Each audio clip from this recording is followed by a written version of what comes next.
Hello, friends. So, I know that some of you may have read this book before, but it's one of my favorites, and it's all about being unique and true to yourself. So, I think it's a good message to share with you at the end of the year.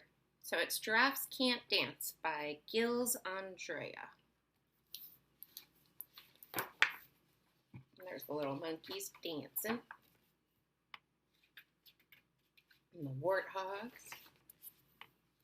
All right, so Gerald was a tall giraffe whose neck was long and slim, but his knees were awfully crooked and his legs were rather thin. See his long neck and his little skinny legs. He was very good at standing still and munching shoots off trees. But when he tried to run around, he buckled at the knees. And he fell down. Poor Gerald. Now, every year in Africa, they hold the jungle dance, where every single animal turns up to skip and prance.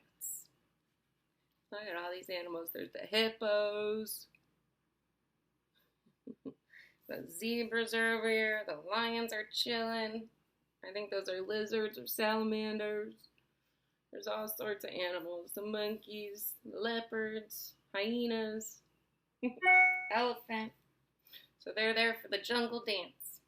And this year, when the day arrived, poor Gerald felt so sad because when it came to dancing, he was really very bad. So if he can't walk very well, he definitely can't dance very well. The warthogs started waltzing, and the rhinos rock and rolled. The lions danced a tango that was elegant and bold.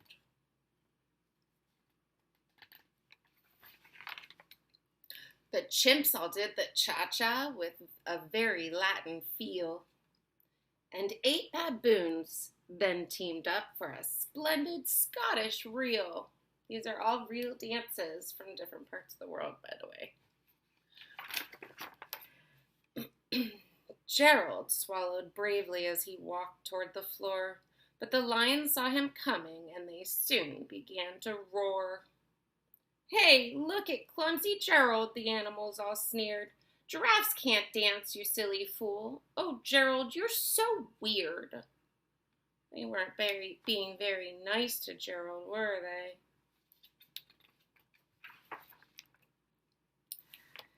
Gerald simply froze up. He was rooted to the spot. They're right, he thought. I'm useless. Oh, I feel like such a clot. So he crept off from the dance floor and he started walking home. He'd never felt so sad before, so sad and so alone. Look, he's walking off by himself. He doesn't feel like he can do the things that the other animals can do. All the different dances.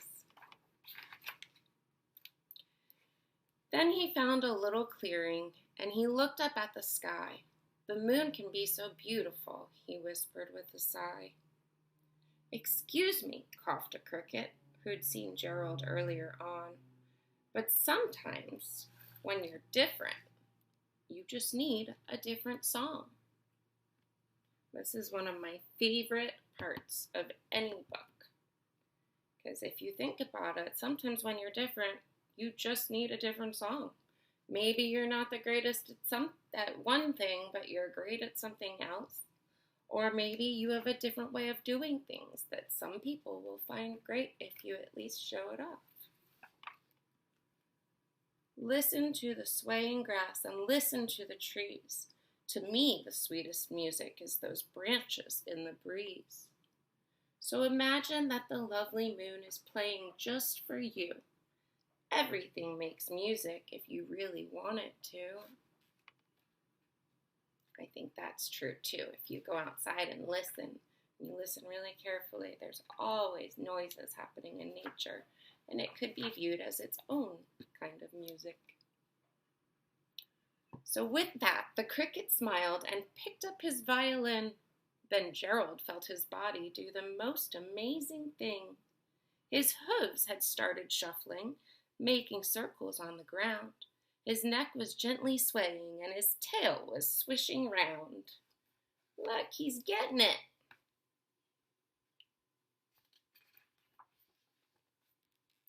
He threw his legs out sideways, and he swung them everywhere. Then he did a backward somersault and leapt up in the air. Sorry. And he's doing a backflip. Gerald felt so wonderful his mouth was open wide. I am dancing, yes, I'm dancing, I am dancing, Gerald cried. Look at his smile, he feels a lot better now. And look, underneath his backflip you can see the hippo, or the rhino, and the lion. There's the hippo and the alligator, the zebra, the bat, and the elephant. They can all see him. So he found the song that worked for him. Then, one by one, each animal who'd been there at the dance arrived while Gerald boogied on and watched him, quite entranced. They shouted, "It's a miracle! We must be in a dream. Gerald's the best dancer that we've ever seen." So now he must feel really good, and he feels like he can be part of the group. How did you learn to dance like that? Please, Gerald, tell us how. But Gerald simply twirled around and finished with a bow. He found the music that worked for him. Then he raised his head and looked up at the moon and stars above. We all can dance, he said, when we find music that we love.